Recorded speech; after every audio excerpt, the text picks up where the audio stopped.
Indonesia sebagai salah satu negara di dunia yang kaya akan keanekaragaman suku dan bahasa.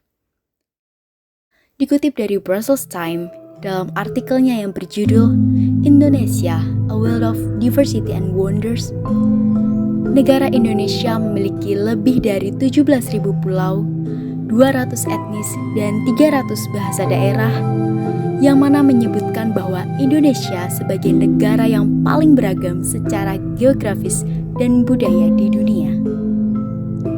Salah satu bentuk perkembangan kebudayaan di Indonesia tercermin pada dinamika kehidupan yang ada di daerah istimewa Yogyakarta. Yogyakarta yang dikenal sebagai kota pelajar, kota pariwisata, dan kota budaya, menjadikannya kota yang tidak lekang dari perkembangan kebudayaan. Sebagai kota pelajar, tak dipungkiri kota Yogyakarta menjadi pusat pelajar-pelajar di seluruh Indonesia untuk menimba ilmu di sini.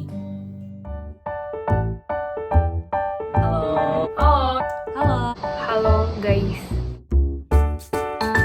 Nama aku Anastasia, suku Sunda, asal dari Bandung, Jawa Barat. Perkenalkan, nama aku Alfas Mujtaba. Aku dari suku Sunda, asal daerahku Karawang. Perkenalkan, nama aku Eni Rika Putri. Aku berasal dari daerah Bontang, Kalimantan Timur. Suku aku suku Bugis Bone dari Sulawesi Selatan. Perkenalkan, nama aku Fian. Aku berasal dari suku Jawa dan aku juga berasal dari Jawa Tengah. Perkenalkan, aku Colin Frendias. Aku dari etnis Tionghoa, suku Hokkien Hailohong. Jadi asal daerahku itu Sumatera Utara, khususnya di daerah Medan Kota. Perkenalkan, nama aku Muhammad Faisal, asalku dari suku Jawa, tapi letaknya di Jawa Barat, lebih tepatnya Indramayu. Culture shock pernah sih, terutama waktu itu kali pertama dengerin orang Jawa saling ngobrol, bahasanya mendok banget dan keras, lantang gitu. Apa ya, perbedaan bahasa sama suku sih selama aku di Jogja ini. Pertama, mungkin dari aku ngerasa kalau misalkan di Jogja ini ada beberapa bahasa-bahasa yang dipakai banget gitu kan kalau misalkan ada di Jogja. Cuman kayak selama aku di sana, aku nggak begitu sering pakai bahasa daerahku. Aku mayoritas teman-teman gue tuh bahasa Indonesia. Jadi cukup kaget banget sama ada di Jogja, kayak ada banyak bahasa yang kayak wow gitu, terus kayak anak-anaknya yang cukup sering menggunakan bahasa daerah. Alhamdulillahnya nggak ada yang gimana-gimana ya. Cuman mungkin yang paling kerasa itu menurut aku dari gaya komunikasi. Nah, gaya komunikasi orang Jogja itu rata-rata halus banget gitu kalau ngomong, terus dengan nada yang rendah. Sedangkan orang-orang Bugis ini kebalikannya. Orang Bugis tuh kalau berbicara tuh rata-rata menggunakan nada yang tinggi. Karena wilayah Jawa Tengah dengan daerah istimewa Yogyakarta itu tidak berbeda jauh, jadi aku tidak mengalami culture shock yang terlalu begitu ya, karena kalau untuk budaya ataupun sebagainya mungkin bisa dibilang untuk wilayah Jawa Tengah dan juga DIY itu 11-12, tapi tidak sepenuhnya sama. Jadi aku tidak mengalami culture shock yang sebagaimana gitu sih. Aku pernah mengalami culture shock selama tinggal di Jogja, terutama dengan gaya bahasanya, karena bahasa logat dari Indramayu dan bahasa-bahasa daerah lain agak sedikit berbeda. Kalau untuk perbedaan suku itu mungkin nggak terlalu kental gitu kok di sini, lebih ke perbedaan bahasa. Karena kebiasaan bahasa kita, bahasa Indonesia di Sumatera Utara itu manggil orang yang sedikit lebih tua itu dengan kata kak. Jadi kan unisex tuh, maksudnya bisa bisa dipanggil ke orang yang cowok dan orang yang cewek gitu, langsung manggil kak ini gitu. Sedangkan di sini tuh harus manggilnya mas mbak gitu. Itu baru aku latih setelah masuk jadi mahasiswa UGM. Selanjutnya tuh culture shocknya juga orang-orang Jogja atau Jawa itu mostly nggak tahu ada yang beragama Buddha, maksudnya nggak pernah ketemu dengan orang yang beragama Buddha, tapi ini udah di agama deng, skip. Banyak orang-orang Jogja atau orang-orang Jawa yang nggak tahu bahasa Hokkien sama sekali. Nah di sekelilingku itu mostly tahu bahasa aku gitu. Kalau di Sumatera Utara mostly itu even orang Batak aja ngerti bahasa Hokkien gitu. Jadi agak culture shock, kok mereka nggak tahu ya bahasa aku gitu. Biasanya mereka nganggap kita tuh bicaranya lemah lembut gitu, kayak akan teteh kumaha damang ya gitu. Terus lawakan yang paling sering orang tahu tuh anjing. Kata anjing itu pasti ada di definisi setiap kata Yusuf, kumaha tuh anjing gitu. Itu biasanya suku Sunda itu kan halus ya. Terus biasanya juga orang-orang ngerasa kalau misalkan sukuku ini orang-orang yang lembut, orang-orang kalau misalkan ngomong kayak ayu kamana gitu ya, kamana gitu kan misalkan, itu bisa kayak gitu. Suku Bugis itu dipandang sebagai suku perantau nih di Indonesia. Dia sopan, kemudian lemah lembut, dan juga memiliki rasa gak enakan terhadap orang lain. Jadi itu sih yang aku tahu dari pandangan orang lain terhadap suku Jawa. Mungkin agak medok dan ngapak setauku. Yang aku tahu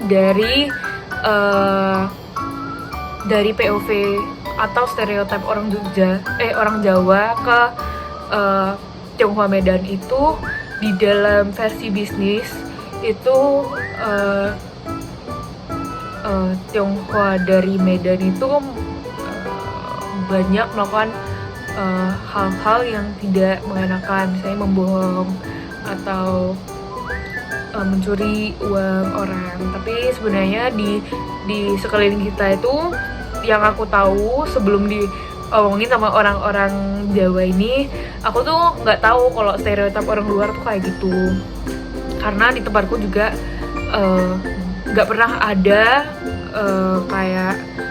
nggak pernah ada case kayak gitu di, khususnya kan karena orang tua aku juga wirausaha, jadi gak pernah ada omongan seperti itu. Malah sebaliknya, kadang gak specifically orang Jogja sih, maksudnya orang yang maksudnya lebih ke siapapun juga bisa jadi seorang pembohong atau seorang pencuri gitu, nggak harus etnis Tionghoa gitu. Tapi mungkin dari stereotip orang mungkin Jakarta atau yang ikatan bisnisnya kuat dengan orang-orang di Medan tuh kayak gitu kayak ya. Jadi stereotip itu salah teman-teman, jangan dimasukin ke otak. Next, tapi kalau misalnya etnis Tionghoa itu pelit, atau suku, lebih ke etnis Tionghoa itu pelit, bener, dan jago bisnis, bener. Tapi kalau misalnya untuk yang nyuri itu untuk oknum tertentu aja teman-teman. Jadi jangan dibiasakan berpikir seperti itu. Lanjut.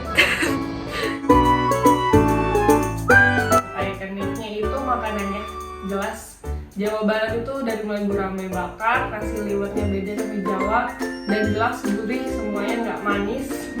Terus jajanannya sih cireng, seblak, cireng, cimol, cilor, cimin, apalagi banyak. Mungkin tadi lebih ke bagaimana dia nyebutin ya sama cara bacanya. Nah yang ikonik itu biasa kayak gini. Ada kalau misalkan di daerahku kan Karawang ya, itu tuh biasa kayak misalkan cara ngomong lama banget sih gitu kan. Biasanya kayak kalau di sana tuh kayak lila deh, kayak ada penekanannya di situ. Kayak gitu, kayak biasanya di daerah-daerah kayak gitu. Kalau misalkan orang-orang yang Sundanya. Suku Bugis itu ada namanya Baju Bodo, Songkoto Reca, dan masih banyak lagi. Budaya yang ada di Jawa Tengah itu banyak, dan mungkin dari budaya itu dari Jawa Tengah bisa dijadikan ikon yang bisa dibanggakan gitu. Hal ikonik dari sukuku yang bisa dibanggakan adalah kebiasaan tradisinya, kayak upacara nadran, dan juga makanan khas dari kotaku, yaitu buah mangga. Jadi kalau di etnis aku tuh ada namanya Chinese New Year, tuh kayak lebarannya orang Tionghoa. Nah, semua orang harus pakai merah di hari-hari pertama CNY, Chinese New Year, karena itu menandakan kayak prosperous gitu, kesejahteraan, kemakmuran gitu. Atau biar seneng karena lagi seneng-seneng gitu kan, atau lagi mau attract money gitu. Terus sebelum hari pertama lebaran dari lebaran Tionghoa, Chinese New Year, itu ada namanya Satapme, di mana itu orang-orang pada ngumpul makan bersama satu keluarga gitu. Terus juga ada barongsai juga, teman-teman pasti tahu barongsai itu apa. Ada juga yang namanya tradisi Cengbeng, itu tradisi dimana kita berziarah ke makamnya leluhur gitu, berdoa di sana. Terus ada waktu dimana kita itu harus makan pulut bentuknya 5 segitiga, itu namanya bakcang. Dan bakcang tuh isinya ada luarannya itu pulut, terus isinya ada ayam atau daging non halal gitu. Nah, di waktu-waktu setelah Cengbeng tuh kita bakal ada waktu dimana kita harus makan pulut limas itu, dan itu tuh ada sejarahnya kenapa bentuknya seperti itu, kenapa kita harus makan di waktu itu. Juga ada dari China. Teman-teman boleh search sendiri, seru kok, belajar tentang Indonesia seru. Lumayan sering, karena aku sendiri kalau ngobrol sama teman-teman pasti ada diselipin kata-kata Sundanya kayak teh atau aing, sia gitu. Jadi mereka juga pakai itu. Menurutku orang-orang sekitarku sering menggunakan bahasa daerah, ya tentu sering banget, dan aku merasa aku cukup kewalahan buat harus bisa paham bahasa daerah itu ya, entah itu di Jogja ataupun di daerahku sendiri. Tapi beruntungnya teman-teman di daerahku yang di Karawang, mereka lebih mengerti dengan bahasaku yang lebih biasa pakai bahasa Indonesia kayak gitu. Untuk penggunaan bahasa Bugis di lingkungan sekitar aku tuh terbilang sangat jarang ya, karena aku tinggal di Bontang, Kalimantan Timur, di mana kota tersebut itu jarang menggunakan bahasa daerah atau lebih sering menggunakan bahasa Indonesia. Karena aku sekarang tinggal di Jogja, yang mungkin orang Jogja itu juga menggunakan bahasa Jawa. Jadi penggunaan bahasa Jawa itu memang sering digunakan oleh orang Jogja juga. Jadi penggunaan bahasa daerahku yaitu Jawa Tengah juga digunakan oleh orang Jogja, karena memang sama-sama menggunakan bahasa Jawa yang ramah serta lemah lembut gitu. Aku nggak pernah mendengar bahasa Indramayu di sekitarku. Kalau di sini tidak ada, hanya satu Yuveni, teman kelas yang sama-sama dari Medan. Kalau di lingkungan TPHP sih kayak gitu. Kalau di lingkungan aku yang di Medan itu mostly even bukan orang Tionghoa juga tahu apa bahasa kita, apa maksud kita saat kita ngomong bahasa Hokkien gitu. Terima kasih, salam maki atau pada salama. Hatur nuhun. Hatur nuhun. Matur nuwun. Kesuwun. Kaps ya. Tapi teman-teman boleh coba juga tulisannya KAMFIA. Terus nanti nadanya itu naik turun, kamis ya.